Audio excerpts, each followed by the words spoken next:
Assalamualaikum warahmatullahi wabarakatuh, dan salam sejahtera untuk kita semua. Jika kita pernah harus berjuang keras untuk mendaki tanjakan yang curam, atau menghabiskan hari-hari yang panjang di sadel dalam perjalanan bikepacking, kita mungkin memerlukan granny gear. Nah, kebanyakan orang, termasuk kita, pasti pernah.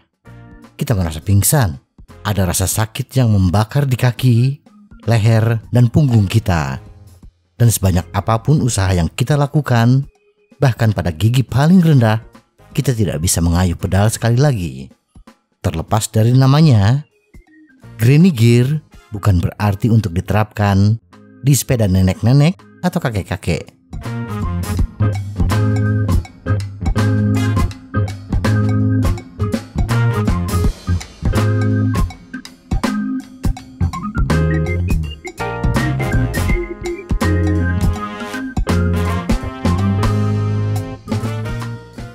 Tidak ada definisi yang pasti apa itu granny gear, tetapi setidaknya diterjemahkan sebagai gear rasio terkecil yang kita miliki.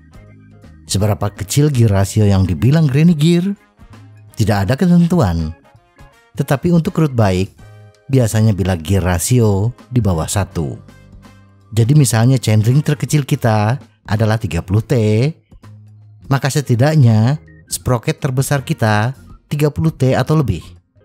Saat kita bersepeda dengan muatan yang banyak dan berat, kita akan membutuhkan gigi yang lebih rendah untuk berakselerasi secara efisien atau saat mendaki tanjakan. Tapi kenapa? Kemungkinan besar kita salah mengatur gigi. Jangan khawatir, itu adalah kesalahan yang mudah dilakukan. Kita semua pernah melakukannya di beberapa titik. Gigi terendah kita tidak cukup rendah dan memaksa kita mempertahankan kecepatan yang tidak berkelanjutan. Sangat masuk akal. Ketika kita menyeret sepeda dengan muatan yang berat, kemungkinan besar kita telah mengorbankan aspek aerodinamika kita. Dan efeknya membutuhkan lebih banyak tenaga untuk membuat sepeda melaju dengan konstan. Bersepeda seharian penuh dengan beban ekstra 25 kg di sepeda kita tidaklah menyenangkan. Mungkin sudah waktunya untuk menyesuaikan drivetrain kita. Mulai saatnya menerapkan granny gear. Ini adalah masalah yang sangat umum, terutama dengan bikepacker baru.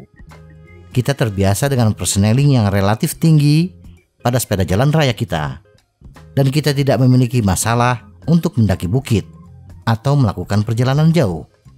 Tetapi jika kita menambahkan 20 kg ekstra, ini tidak akan terjadi lagi.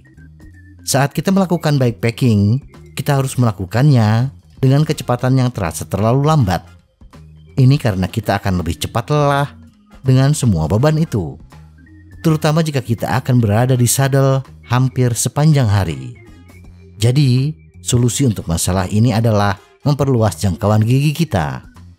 Dengan rentang gigi yang sangat lebar, kita akan memiliki gigi terendah dari rentang gear rasio kita yang dapat kita gunakan saat mendaki atau melewati medan yang sulit, atau amit-amit saat hal terburuk terjadi, kita mengalami bonking.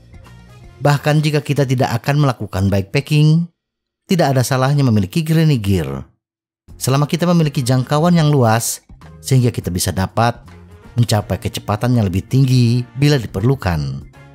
Dan kita tidak perlu khawatir ketika medan berubah menjadi lebih sulit karena kita memiliki granny gear.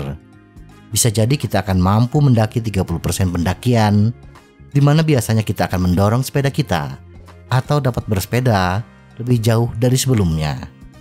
Jika kita sering berlatih secara efisien, maka granny gear juga bisa berguna di sini.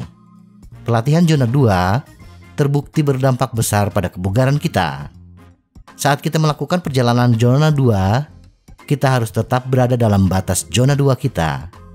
Naik ke zona 3, meski hanya sebentar, akan mengganggu efektivitas perjalanan zona 2 kita. Tubuh kita membutuhkan waktu 20 hingga 30 menit untuk kembali ke zona 2. Ini bisa sangat sulit jika kita tinggal di tempat yang sangat berbukit. Tentu, kita dapat mendaki dengan mudah. tetapi tetap berada di zona 2 adalah cerita lain. Sangat sulit untuk tetap berada di zona 2 pada tanjakan yang curam, terutama jika jangkauan gigi kita tidak cukup lebar.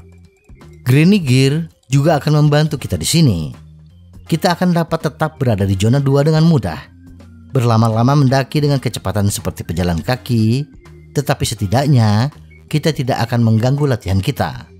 Kita bisa tetap bersepeda di zona 2. Semoga informasi ini bermanfaat. Tetap sehat. Salam goes.